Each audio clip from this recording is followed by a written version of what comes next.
Emancipation. Footnote. The Question of Negro Slavery and the New Constitution of Kentucky by Robert J. Breckinridge, D.D., Princeton Review, October 1849. End footnote.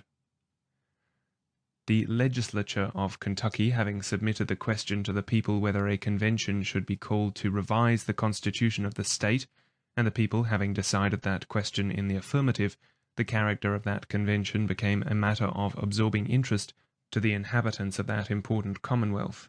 The point about which the people were most divided and to which public attention was principally directed was Negro slavery. The question in debate was, what provision shall be engrafted in the new Constitution in relation to that subject? Shall the Constitution make provision for the permanent existence and indefinite increase of slavery?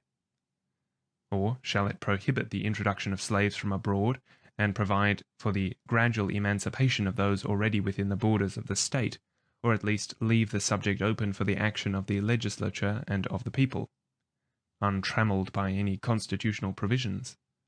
The question at issue was no less than this, whether Kentucky was to remain for an indefinite period a slaveholding state, or whether it was to be allowed to take its place among the free commonwealths of this great confederation. This is a momentous question involving the interests for generations of the state itself, and affecting in no small measure the whole Union. No wonder, therefore, that the public mind in Kentucky was deeply agitated by this discussion, and no wonder that the eyes of the whole country watched the progress of the struggle with the liveliest interest. For months previous to the election of members of the convention to frame a new constitution, the press teemed with arguments and appeals. Public lecturers and orators travelled over the state to address the people, and county and state conventions were held to embody and express the sentiments of the contending parties. In Fayette County, including the city of Lexington, and embracing a larger number of extensive slave owners than almost any other county of the state, a convention was held on the 14th of April last.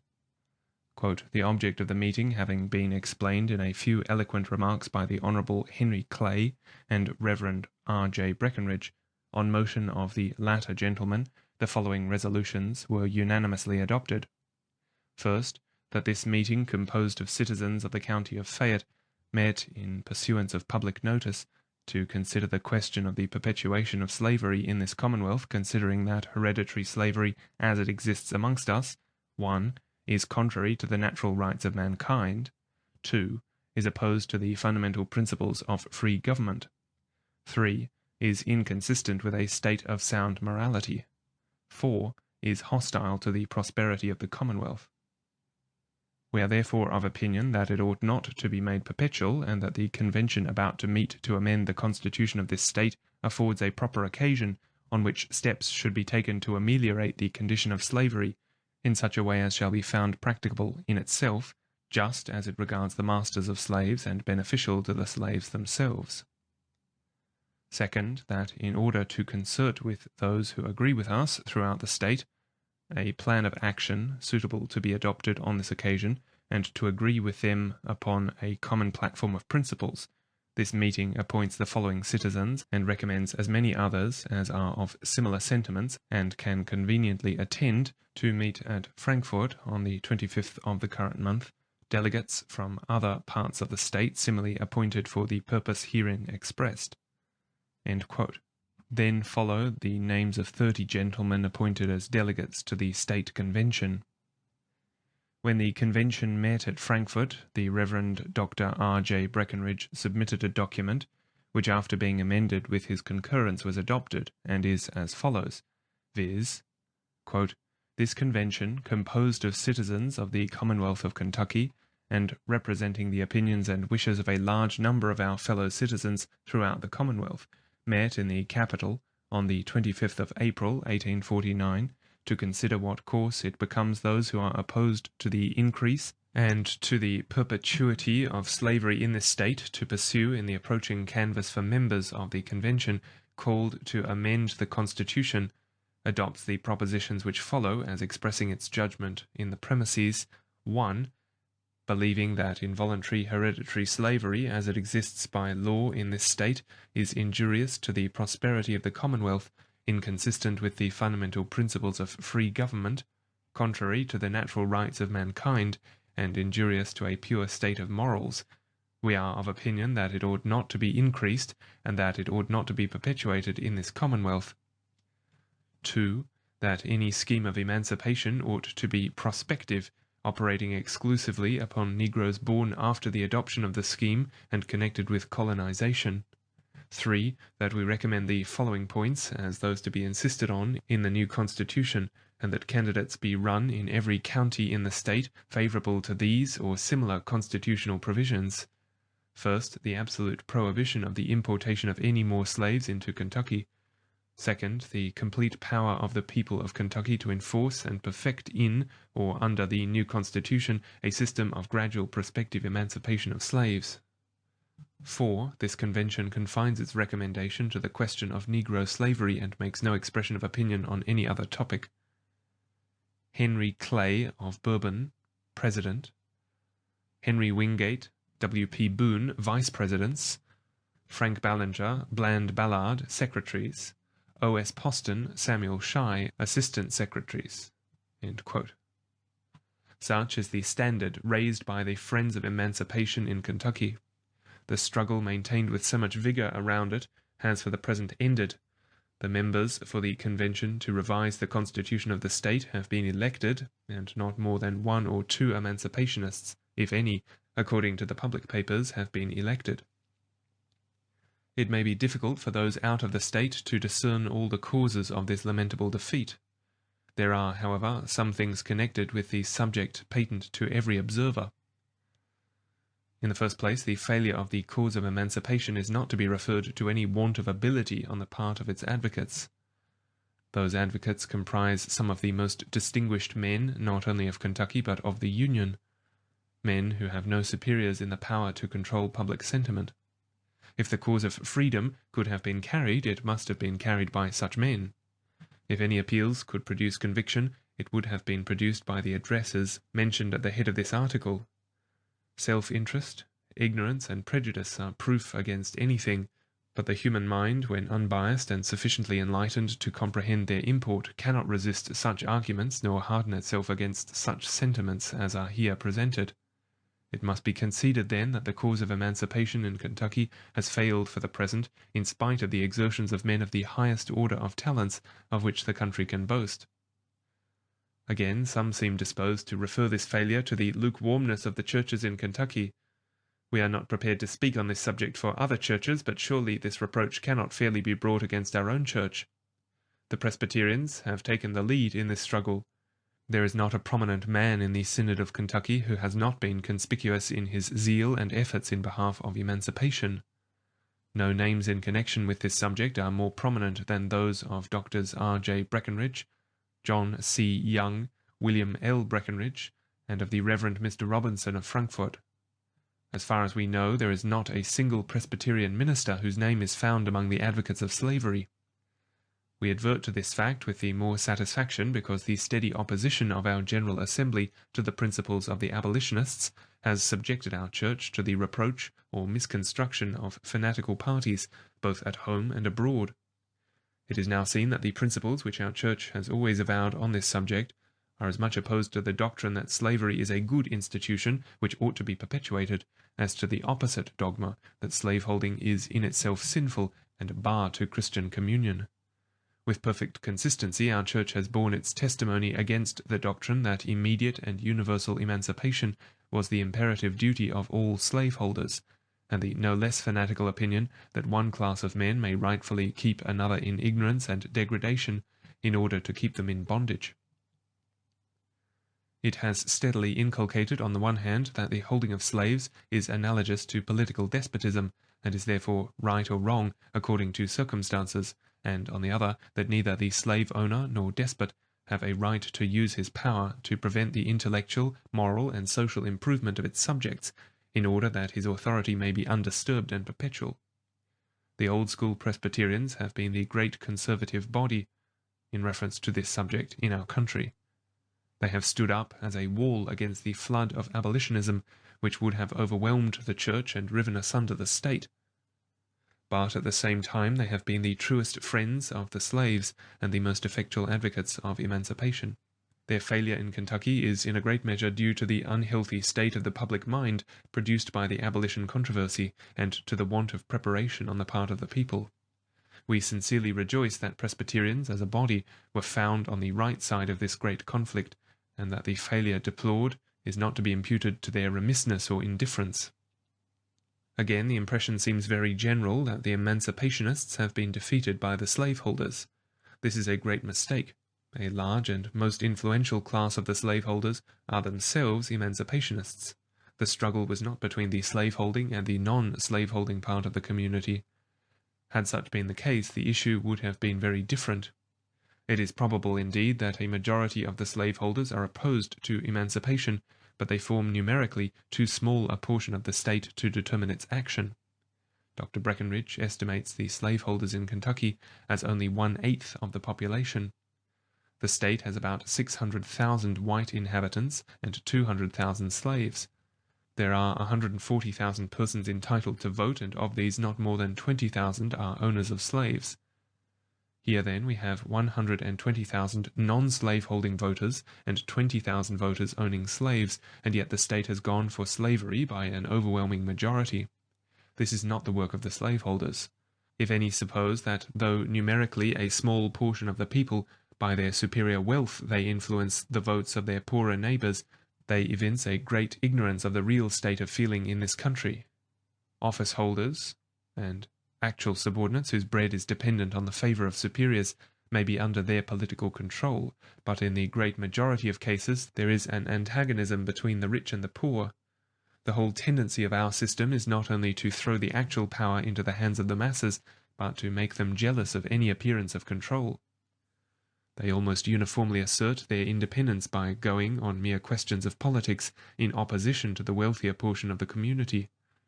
The fact, therefore, that the non-slaveholders in Kentucky have voted against emancipation is not to be attributed to the influence of the slave owners. Their conduct in this matter is to be attributed to various causes. There is a natural opposition between the free whites and the slaves, both as a race and as a class. Without for a moment admitting that there is any essential difference between the different races of men, it must be acknowledged there is the same difference between races that there is between individuals of the same race. We do not deny the name of brother to a man of the Caucasian race who may happen to be intellectually and physically inferior to the majority of the members of the same great family, nor is there any doubt as to the essential equality of those particular families who, from one generation to another, exhibit marked inferiority to others of the same nation. This diversity is observable in every department of creation. All oaks of the same species are not alike, much less are the several species of the same standard. In like manner, all men are not equally endowed with the gifts of God, neither are the several races of men on a perfect equality. There is marked difference, physical, intellectual, and social, between the Caucasian and the Malay. They are indeed of one blood. They are the children of the same parents. They are brethren, having the same nature in all its essential attributes, but separation and the protracted operation of physical and moral causes have given each its peculiar and indelible type. And where there is diversity, there is sure to be superiority and inferiority. While therefore we joyfully admit the Negro race to be bone of our bone and flesh of our flesh, to be brethren of the same great family to which we ourselves belong, it would be folly to deny that the blacks are, as a race, inferior to the whites. This is a fact which the history of the world places beyond dispute. Whether under a process of culture extending through generations they might rise to an equality with their more favoured brethren is a question which we need not discuss. It is probable that in their highest development they would retain their distinctive characteristics and be our superiors in some attributes of our common nature and our inferiors in others. However this may be, it is indisputable that at present in all parts of the world the blacks as a race are inferior to the whites. This is a fact which cannot fail to have its effects on the minds of men. It leads too naturally to contempt and disregard of the rights and feelings of the inferior race. The more ignorant the whites are, the more violent and unreasonable are their prejudices on this subject. When therefore the question is presented to a community whether an inferior race, hitherto held as slaves, shall be emancipated, one of the strongest sources of opposition to such a measure is sure to be found in this pride of race. The whites, and especially the less cultivated portion of them, revolt at the idea that the distinction between themselves and those whom they have always looked upon as their inferiors should be done away. They regard it as an insult, or as robbing them of a privilege. To this is to be added the prejudice of class. The Negroes are the labouring class. That portion of the whites who sustain themselves by manual employment have a great jealousy of the interference of the blacks. They will not associate with them, and they dread the idea of their competing with them as mechanics or labourers. While slaves, the blacks are confined to the plantations of their masters. When emancipated, they go where they please and enter into whatever employment they find open to them. To this association and competition the labouring whites have everywhere the strongest repugnance. We are not surprised, therefore, at the vote of the non-slaveholders in Kentucky. It would be the same tomorrow in New York or Philadelphia.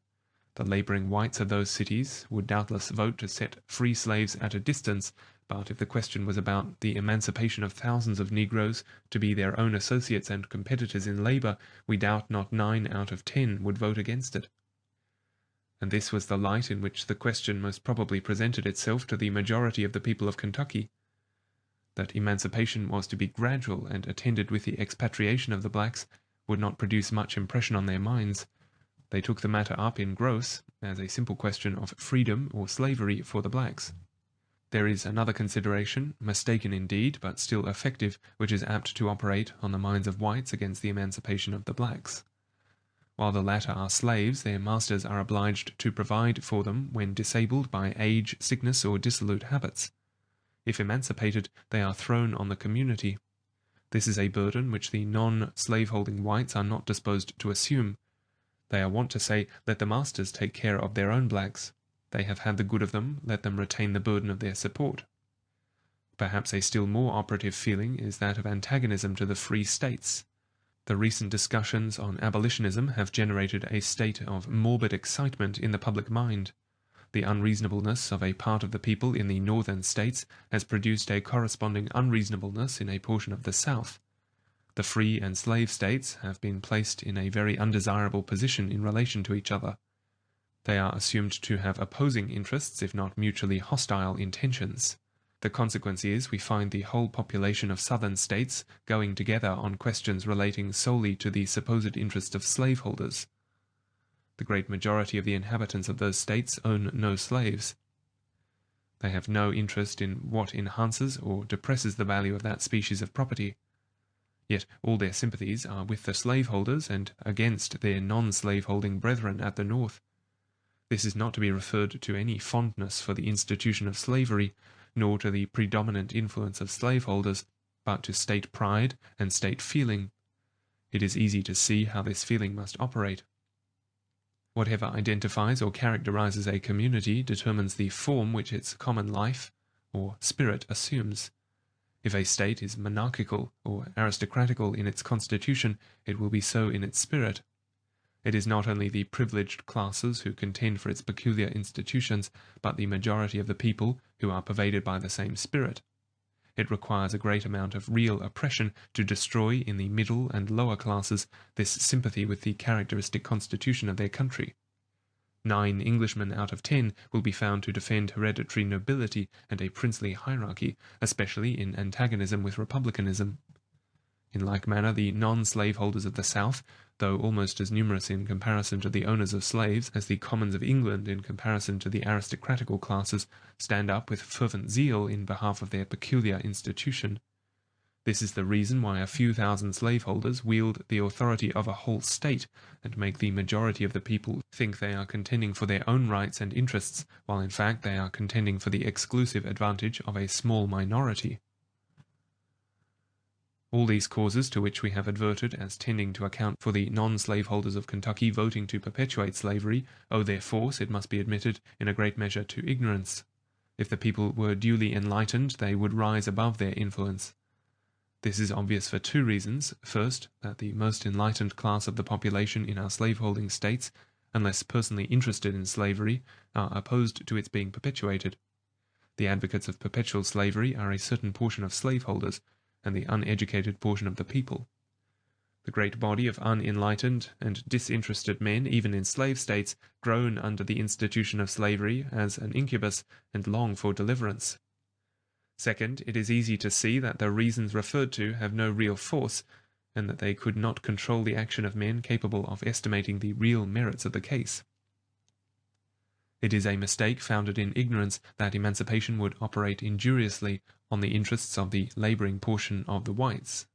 It is capable of demonstration, as indeed Dr. Breckenridge has demonstrated, that freeing the blacks according to the plan proposed in Kentucky would greatly improve the condition of the working class among the whites.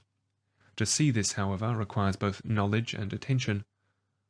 It is therefore overlooked or disbelieved by that large class who are too ignorant to calculate remote consequences and are governed by the mere appearance of things. We fear, therefore, that the cause of emancipation cannot be carried in those states in which the blacks are generally diffused among the whites, until education has done its proper work among the latter. In order to the proper understanding of this subject, it is necessary to consider the distinctive features of the plan proposed by the friends of emancipation in Kentucky. It differs essentially from that of the abolitionists. It was, in the first place, to be progressive and not immediate. Against the plan of setting the whole slave population free at once, the objections are so great that it has never been adopted by a slaveholding community.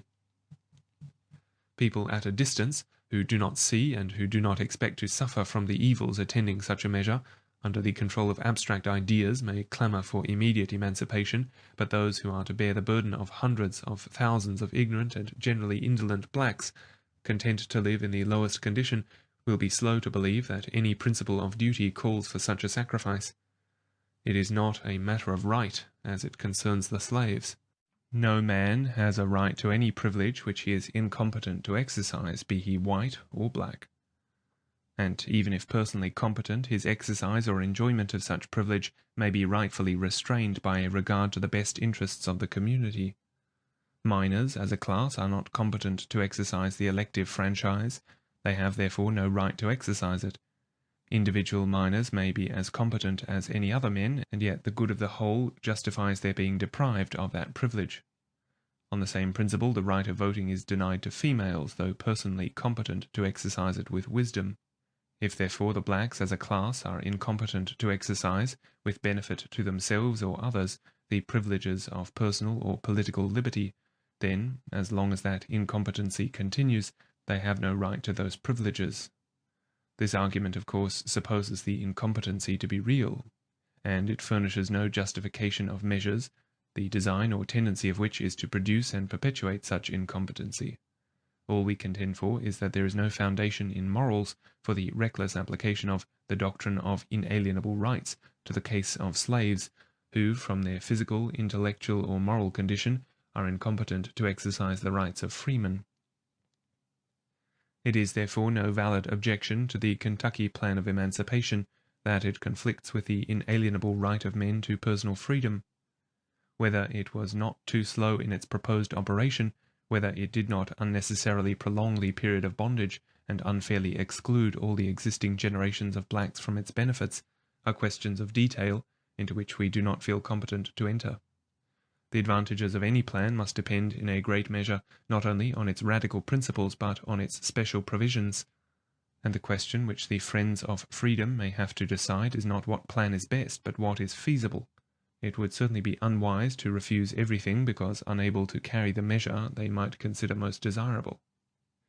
It strikes us that it would be a great improvement on the plan which contemplates the liberation only of those slaves yet to be born, to engraft some provision for the emancipation of a portion at least of those now in existence.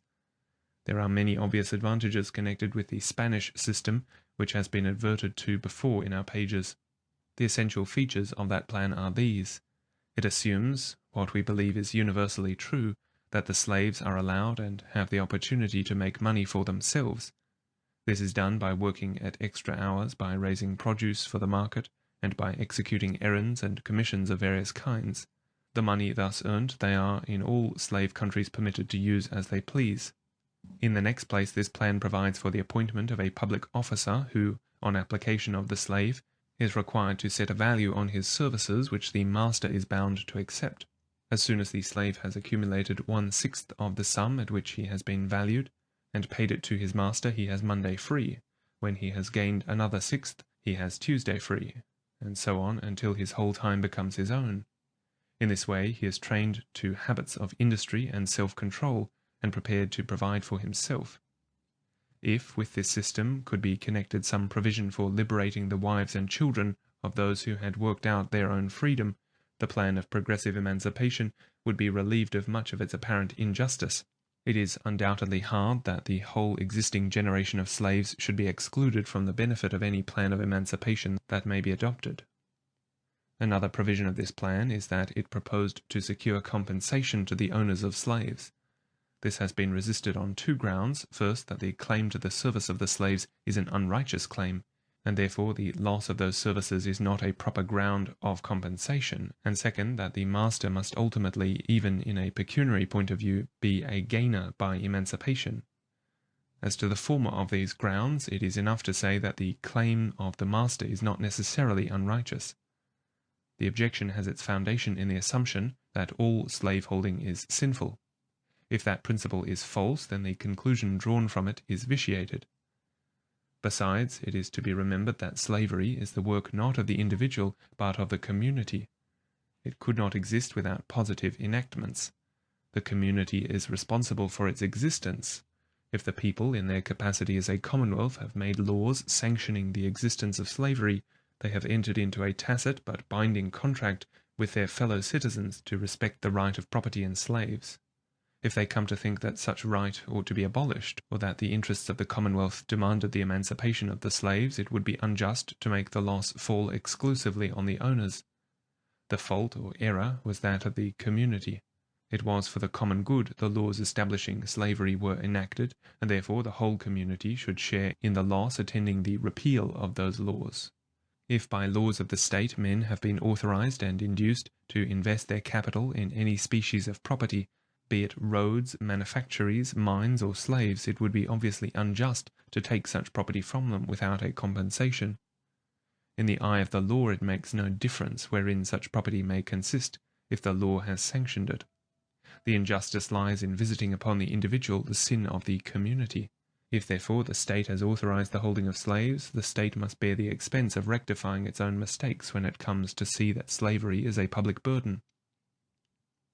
The other ground of opposing all compensation to the owners of slaves is perfectly valid if it really exists. If the master suffers no loss, he is entitled to no compensation. If emancipation makes him richer, he has no claim to be paid for it. There may be circumstances in isolated communities where slavery is such a burden on the master that to liberate his slaves would be equivalent to cancelling a mortgage on his estate. Such, however, is evidently not the case in this country. Slavery is everywhere in some form profitable to the masters. To deprive them of their slaves would be not only to take from them their capital, but to render unavailable their estates in land. Even if eventually, from the rise of real estate and the general prosperity induced by the abolition of slavery, the slave owner should find his condition improved, the immediate effect of emancipation would be greatly to limit his resources. The resulting benefit would come in most cases too late to be a real compensation to the present owners. On every principle, therefore, we think the friends of emancipation acted wisely and justly in engrafting the principle of compensation on their proposed plan. Another feature of that plan was the expatriation of the liberated blacks. This also, when feasible, is wise. There are natural laws which forbid the union of distinct races in the same commonwealth. Where the difference is slight, as between Saxons and Celts or the Teutonic and Romaic families, the different elements are soon fused, but even here we find that they often refuse to combine and remain apart for ages, the weaker constantly sinking and the stronger constantly advancing. We have examples of this in the French paysans of Canada and Louisiana. The effect of the amalgamation of distinct races is seen in the physically, intellectually, and socially degraded mongrel inhabitants of Mexico and South America. In these cases the chief elements were the Spanish and Indians, elements less widely separated than the Anglo-Saxon and the Negro. The amalgamation of these races must inevitably lead to the deterioration of both. It would fill the country with a feeble and degraded population which must ultimately perish. For it is a well ascertained fact that the mulatto is far more frail than either the white man or the Negro. We read in the disastrous physical effects of the amalgamation of the blacks and whites a clear intimation that such amalgamation is contrary to the will of God, and therefore is not an end which statesmen ought in any way to facilitate. If amalgamation would be productive of the most lamentable evils to the country, it is no less undesirable that the two races should live together as distinct. This, again, is forbid by natural laws which we can neither abrogate nor counteract. It is a law that the stronger and more numerous race should displace the weaker. The weaker may be absorbed and assimilated where the difference is slight, but if the difference is so great as to keep the races apart, one of two results seems invariably to follow. Either the weaker race dies out, or it is reduced to a state of bondage, and is then kept in a good physical condition as an instrument of labour at the expense of its intellectual and social improvement. The former of these results we see exemplified in the disappearance of the aborigines of this country. The same process is rapidly going on in the islands of the Pacific Ocean. It is very likely that the blacks will prove the stronger race in the West Indian Islands, and in some other places still nearer the equator. In some of those islands, the lowest class of the population is a race of white men. Whether white or black be in the ascendancy, the law is that the weaker sinks and perishes in the presence of the stronger. There can be no question that in this country the blacks are the weaker race, and therefore, if emancipated and kept distinct, they must sink and gradually perish. Such has been the experience of the world. Individual instances of excellence and prosperity will doubtless occur, but all experience shows that the only chance for any race, radically distinct from another, to arrive at general prosperity is that it must be kept separate and placed in circumstances favourable to its development. Expatriation, therefore, when practicable, is an essential feature of any wise plan of emancipation. It is best for the blacks themselves by removing them from circumstances hostile to their improvement, and placing them in a situation where an unobstructed career is opened before them. It is best for the country, for the places occupied by an inferior race incapable of general improvement so long as they remain among whites will soon be filled up by Europeans and Americans. The state, freed from its black population, would soon find itself peopled with intelligent and prosperous farmers and mechanics from other portions of the Union and from the Old World. That this would be an advantage no man in his senses can doubt. The only thing that would be lost by such a change would be the race of masters. There would no longer be a class of men owners of their fellow men, and exalted by such ownership in their own conception into a superior class of beings. Few will be disposed to contend, unless slaveholders themselves, that slavery is really desirable from its influence on the masters. It is indeed an argument which privileged classes are accustomed to use, that the institution of nobility is necessary to the highest development of our nature. The robber barons of the Middle Ages, who could neither read or write, looked with contempt not only on their serfs but on the merchants, citizens, and learned men of their generation, and regarded all measures which tended to break down the distinction between themselves and others as fraught with danger to the true nobility of man. With the progress of civilization, these ideas are fast disappearing from the old world, and they are not likely to find a permanent abode among our planters. Our republican institutions are not favourable to the notion that free men, though farmers or mechanics, are inferior either to slaves or to their owners. The comparison between the slaveholding and the non-slaveholding portions of the Union, as to everything which constitutes national prosperity, must at once settle the question whether slavery be conducive to the general good. The number of men in our country is very small who deliberately maintain that a state with a population 1/4 whites and 3/4 black is in a more desirable situation than are those whose inhabitants are free white men. The latter is immeasurably stronger for all the purposes of good, and is more capable of progress in agriculture, commerce, and in all that is desirable.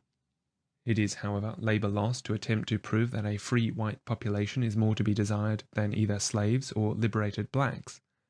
It cannot therefore be rationally disputed that freeing a state from its coloured people would be the greatest of all temporal blessings that could be conferred upon it. On this subject all the great men of our history have been of one opinion, whether living at the north or at the south. The advantages of expatriation or of colonization, however, are confined neither to the blacks nor to the Commonwealth from which they were removed. Transported to the rising Republic of Liberia, the free Negroes carry with them the seeds of religion, civilization, and of liberty to an entire continent. They perform for Africa the high mission which our forefathers have performed for America, and make Africa for the black race what the United States now are for Europe and the world. The designs of Providence are already so far unfolded as to be deciphered with no small confidence. God seems to have brought the Negroes to our land, that, after sustaining a state of pupilage in this house of bondage, they may return to their land of promise, to the habitation assigned them in the general apportionment of our globe. To this feature of the Kentucky Plan of Emancipation, several serious objections, however, have been made. It is said to be a violation of the rights of the blacks. This country, it is maintained, is as much theirs as ours, and consequently that we have no more right to send them away than they have to send us. We admit the force of this objection, under existing circumstances, as far as it concerns those blacks who are already free. But the case is very different in regard to those who are now in bondage. To render their present condition permanent would be a great injury to them and to the community. To free them is to confer upon them a great boon, and that gift may rightfully be connected with any conditions which their own benefits and the public good may demand. It is a great fallacy to suppose that the abstract rights of men can be enforced at all times and under all circumstances. The right to choose our own place of abode, as the right of property, is necessarily subject to many limitations. The parent has the right to take with him his minor children when he leaves the crowded provinces of Great Britain or Germany and seeks a wider and more hospitable home in America or Australia. No injury is inflicted on his children, and their right to remain in their native country is subordinate to the right of the parent. The slaves in this country are in a state of pupilage. They are minors. They stand in that relation of dependence and inferiority in which a state of minority essentially consists. They may therefore be rightfully treated as minors and disposed of without their consent in any way consistent with benevolence and justice. If a great good to them, as well as to those they leave behind, be designed in their removal, there is no principle of right violated in their expatriation. The expense attending any extended scheme of colonization is another objection to the plan. The expense, however, of any scheme is not to be measured by its actual cost, but by the importance of the object and the resources at command for carrying it into effect. Measured by this standard, the expense of colonization is inconsiderable. It is too great for individuals, but not too great for a commonwealth.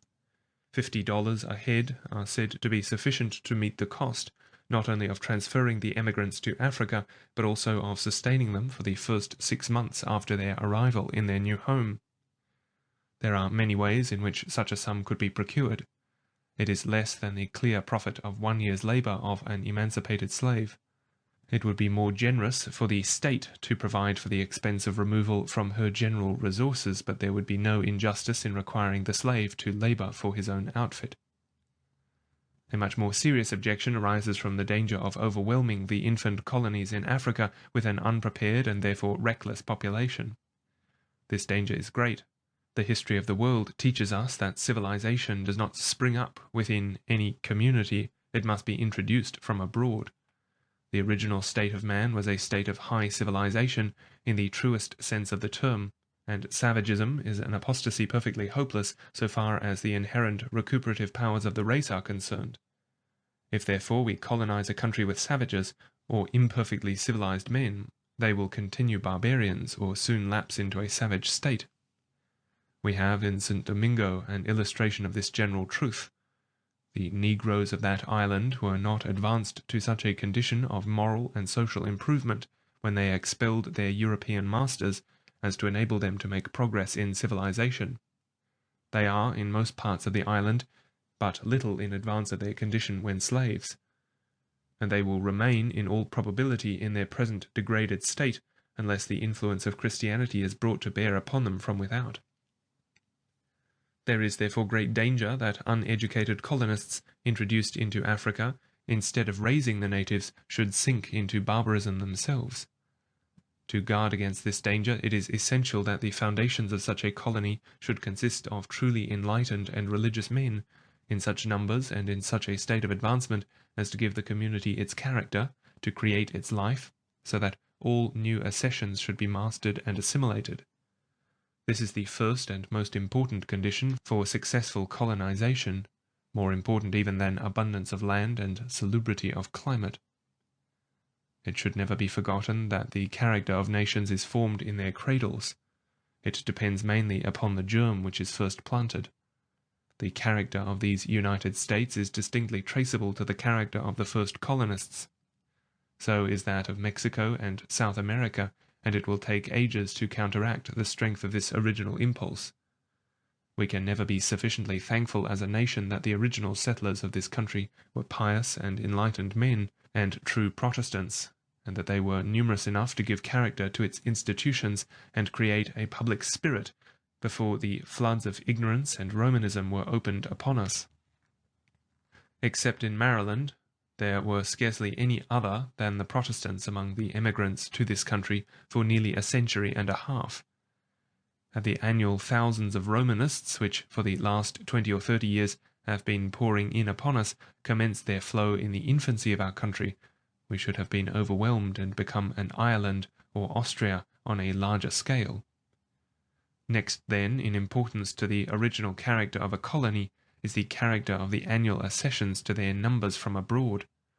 The new colonists should not be so numerous as to oppress the resources and choke the avenues of life in these recent settlements, and they should be sufficiently enlightened to fall in with the spirit of the community of which they become members. As the colony advances in strength, it will be able to bear more, to receive and dispose of larger accessions, and even to master uncongenial materials, which at an earlier period of its history would master it. It is true, then, that if the colony of Liberia was to be flooded with thousands of uneducated Negroes just released from bondage, they would be in imminent danger of relapsing into barbarism, and the light of civilization and Christianity just kindled on the dark coast of Africa would be extinguished. The plan in contemplation, however, does not propose to send out new colonists either in such numbers or of such a character as to incur the danger of which we have spoken. It proposes to send annually only that class which year by year attains a certain age, and which has been in a long course of training for their new responsibilities. Instead of being a burden to the colony, such men would be to it what the annual accessions from Europe were to our country during the first 50 years of its history. The colony would thus be enlarged and strengthened just in proportion as its strength would be taxed. In a few years it would be prepared to receive increasing numbers, until at length it would feel as little burdened by any probable amount of immigration as we now are by the hundreds of thousands of Europeans who annually seek among us an asylum from want or oppression. There is no reason why the colonies on the coast of Africa may not in time exhibit the same cheering spectacle of rising republics which is now afforded by the almost annual birth of new states in our own happy country. Africa affords a wide field of fertile, unoccupied land, a climate suited to the black race, and the native neighbouring population belonging to the same great division of the human family, instead of melting away before the colonists, as the Indians have here disappeared before the whites, will gradually be assimilated and absorbed. This is one of the brightest prospects now open for our world. It is the great hope of Africa. We fully agree with Dr. Breckenridge when he says that the plan of African colonization, quote, is one of the greatest, most fruitful, and most sublime events of any age. The great necessity of the world at this moment is a free, civilized, Christian, and powerful state within the tropics, a necessity felt through every period of the world's history, and now about to be realized. The western coast of Africa is, in every point of view, the most effective for such a state to occupy. The black race, of which there cannot be less than 150 million upon earth, is preeminently the race needing such a development and prepared for it, and the United States are exactly in a condition to found such a commonwealth with this race under circumstances most glorious to ourselves, the most hopeful to the world and the most beneficial to the blacks." End quote. Page 14. This glorious prospect can never be realized, or at least very imperfectly, without a large system of emancipation in this country. This is the source whence the materials for this Christian commonwealth on the coast of Africa must be principally derived. It would therefore be a great calamity to the world if in our blindness we should dam up this current, and instead of allowing it to flow out as a healthful stream, force it to become a stagnant pool, converting our own land in some of its fairest portions into malarious swamps. Let us, however, remember it is not simply men that Africa needs, but enlightened and Christian men, who shall carry with them religion and knowledge, the minister and the schoolmaster. The radical principles of the plan of emancipation, then, as proposed in Kentucky, we believe meet the cordial approbation of the enlightened friends of the Negro and of the country, a plan which contemplated a gradual emancipation consistent with the rights of the slaveholder and providing for the colonization of the liberated blacks.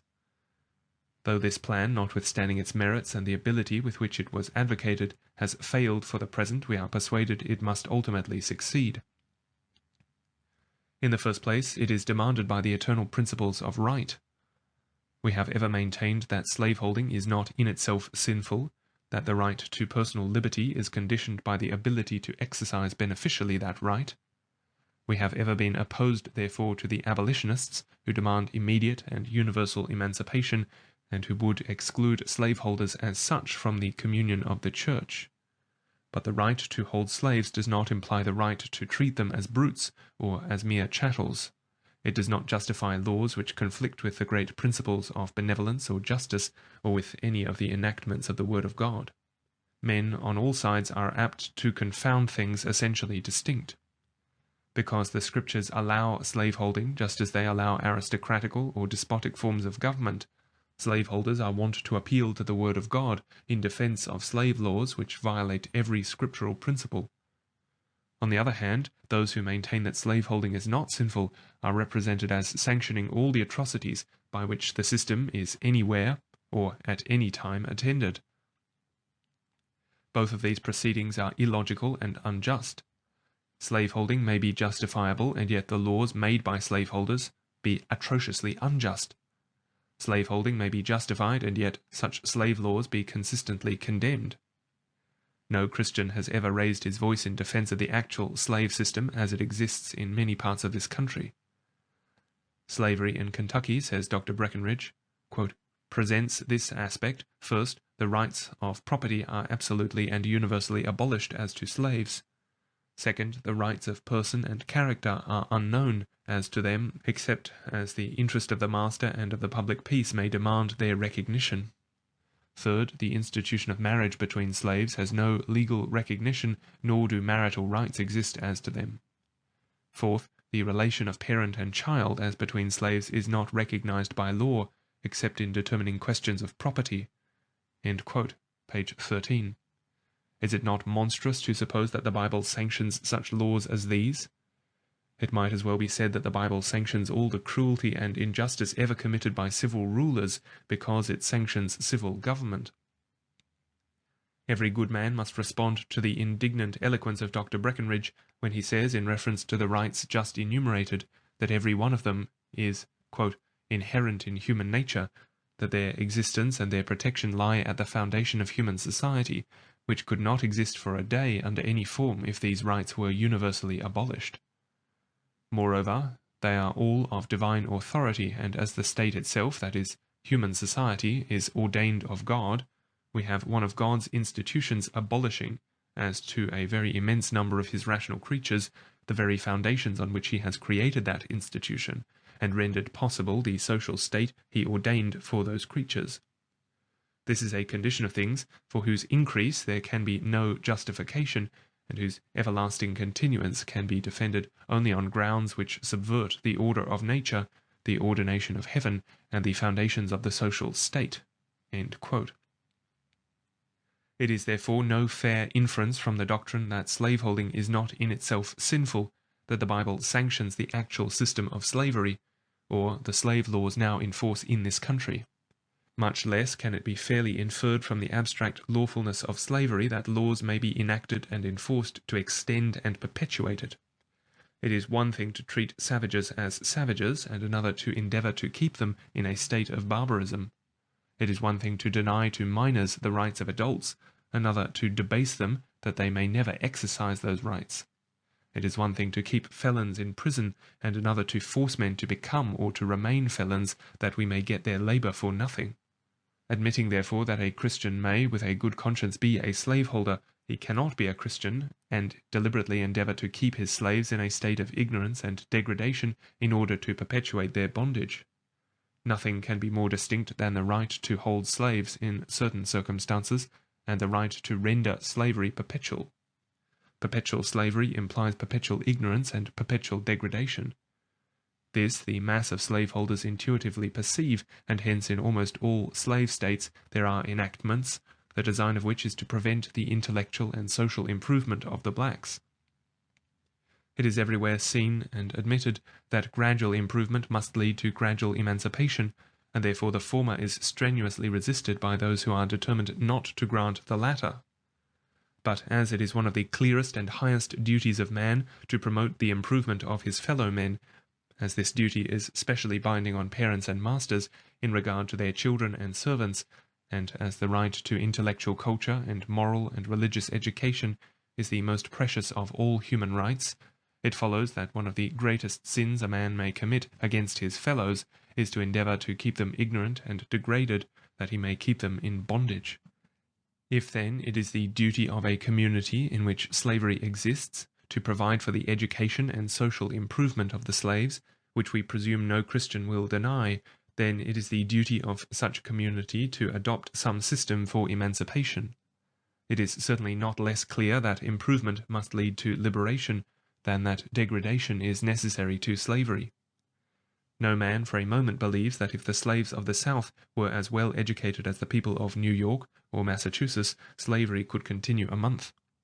Unless, therefore, men are prepared to adopt the monstrous doctrine that they have a right to keep millions of their fellow creatures in ignorance and debasement, they must admit that emancipation is a moral duty. Conscience is the only principle capable of competing with self-interest. It is therefore of great importance that slaveholders should be brought to see what God demands of them in this matter, that they cannot, without violating his laws and forfeiting his favour, refuse to their slaves the benefits of education and the enjoyment of those rights as parents and husbands which are guaranteed to them by God himself. In other words, they should be brought to see that slavery cannot be perpetuated without doing violence to the most obvious imperative moral principles. Still more important is it that non-slaveholders should be brought to see that they are committing a sin against God, as well as inflicting a grievous injury on their fellow men in contending for the increase or indefinite continuance of slavery. We have great faith in the self-evidencing light of moral truth, and in its power over the conscience. We therefore believe that the advocates of emancipation will yet succeed if they can but keep up before the minds of the people the great principle of duty. This will do more than all arguments drawn from political economy, however just those arguments may be, or however powerfully they may be presented. In the second place, emancipation is not only a duty, but it is unavoidable. The question which our slaveholding states have to decide is not whether they will now adopt a system of emancipation or remain indefinitely as they now are, but whether they will prepare for emancipation while the evil is manageable, or have it forced upon them when every condition of the problem is 100-fold more complicated. We believe it to be the intimate conviction of 99/100ths of the intelligent people in the United States that slavery in this country must come to an end. This conviction is as common at the South as it is at the North. The great effort is to procrastinate the crisis, to throw the decision and the trial on the coming generation. By this selfish policy, the evils to be encountered are fearfully increased. 50 years ago, with a slave population of 700,000 or 800,000, emancipation and colonization would have been an easy work compared to what it is now, with 3 million of slaves. It is an easy work now compared with what it will be 50 years hence. Kentucky, says Dr. Breckenridge, quote, with 600,000 white persons and 200,000 slaves, and the whole South wanting slave labor, presents a problem widely different from Kentucky with 700,000 white persons and 500,000 slaves, and the whole South fully supplied with slave labor. The one is a question easily solved compared with the other, and all the increased difficulty must lie at the door of the non-slaveholder if his vote produces it. End quote, page 10. One reason, then, why slavery cannot be perpetual is that the slaves increase in a more rapid ratio than the whites, and by the mere force of numbers must occupy the land. The non-slaveholding whites will rapidly withdraw from a community overstocked with slaves. This is a process which has already been going on for years. Thousands of the best portion of the population of Kentucky have sought homes in the free states of the West. Their places have been occupied by the blacks. Congregations once large and flourishing have, from this cause, dwindled down to insignificance. The natural tendency of this state of things is to render the disproportion between the whites and blacks constantly greater, and the unavoidable result must be that the Negro race will come to possess the land. They will be too numerous to be profitable, and the time predicted by John Randolph, as we believe, must come when the masters will run away from the slaves. This period may be more or less remote, but it is not the less certain, and the responsibility of bringing about this result will rest on those who vainly attempt to fight against God in fighting against the laws which he has ordained. But there is another reason why slavery cannot be perpetuated. It is from its nature a transition state. It supposes a low form of civilization and must disappear as society advances and the slaves rise in intelligence and power. Under Eastern despotism and the debasing systems of paganism, the people may be kept in such degradation as to be perpetual bondmen, but in such a country and in such an age as this, and under the all-penetrating light of the gospel, this is impossible. The state of our slave population is now immeasurably above that of the Negroes under the dominion of the Portuguese in Brazil. Their condition must continue to improve under the controlling influence of a Christian public sentiment. It will be out of the power of slaveholders to make laws to keep out the light and warmth of Christian truth, and they themselves will not have the heart to persevere in the attempt. In this way, if in no other, slavery must cease. The slaves will cease to be minors, they will outgrow their state of pupilage, and their bonds will either drop from their limbs or be shaken off. We consider nothing more certain under those laws which God has established than that all attempts to perpetuate slavery in these United States must fail. The attempt, however, to render it permanent will, for this very reason, be all the more disastrous. It is an attempt to counteract the laws of nature and ordinances of God, and must of necessity overwhelm in hopeless ruin those who engage in so insane an enterprise. The only safe course, as it is the only one consistent with Christian duty, is to improve the slaves, and to emancipate and remove them as rapidly as they are prepared for freedom. And as this can now be done without loss to the masters, or with full compensation for such a loss, and with the prospect of removing the liberated blacks from the country, it is infatuation to resist the proposed plan. Hereafter, emancipation must be granted without compensation and without the possibility of removal. There is another consideration involved in what we have said, but which deserves separate mention. If slavery is founded on ignorance and degradation, if it is contrary to the will of God that such ignorance and degradation should be rendered permanent, then every attempt to perpetuate such a state is a direct violation of his will. It is a national sin, as it must be committed by the people in their capacity as a commonwealth, and therefore will inevitably lead to national calamity. The history of the world is one continued proof that God visits the iniquities of the fathers on the children of the third and fourth generation of those who hate him. Nations never sin with impunity.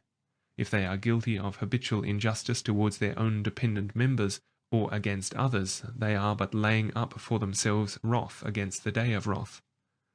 So sure, therefore, as a righteous God rules among the nations, so certainly must the attempt to perpetuate slavery by keeping the slaves ignorant and degraded work out a fearful retribution for the descendants of those by whom such attempt is made. When to the considerations that emancipation is a duty and that it is ultimately unavoidable, is added the obvious and weighty benefits which it must confer on all concerned, It is wonderful that a plan so fraught with blessings should not command universal favor. It will raise the black race from the degradation of uneducated bondmen into enlightened freemen, the founders of a new empire for a continent. It will substitute white freemen for Negro slaves as inhabitants of the fairest portions of our own country. It will give thousands of hands to guard our hearths in place of thousands to be guarded against. It will give us the materials for flourishing schools and churches instead of moral desolation. It will multiply manyfold the resources of the state and secure its progress in all the arts and comforts of life. It will benefit all classes of the people, the slave owner as well as others. They must reap the advantage of increasing prosperity. If emancipation be attended, as in the West Indies, by circumstances which depress all the resources of the country, then the slave owners become the chief sufferers. But if, for the slave population removed from the land, is substituted an enterprising race of free white men, then the slave owners are the greatest gainers. No class of men in England has gained so much by the abolition of vassalage and by the prosperity of the country as the nobility. Instead of serfs and hovels, their estates are covered with free men and cities. And if tomorrow the blacks of Kentucky could be transmuted into such men as make cities and villages spring up like cornfields, through the state of New York, the former slave owners would find themselves princes. They are striving against their own best interests, as well as the interests of the whole Commonwealth, in clinging to an institution which must die and which must poison the air where its disjected members lie. We hope the friends of emancipation in Kentucky will not give up all for lost. Let such addresses as that of Dr. Breckinridge be spread over the state and kept permanently in contact with the minds of the people. Though this is the only argument in favor of emancipation we have had the good fortune to meet with, we are sure, from the character of Dr. Breckinridge's associates, that there are many other addresses of like kind which ought to be preserved and kept constantly in circulation. With the blessing of God on what is right and true, the people must ultimately be convinced that emancipation is a duty and a necessity. If you enjoyed this recording, please support our channel by subscribing, liking, and sharing our content. We would also be happy to receive any comments or feedback below.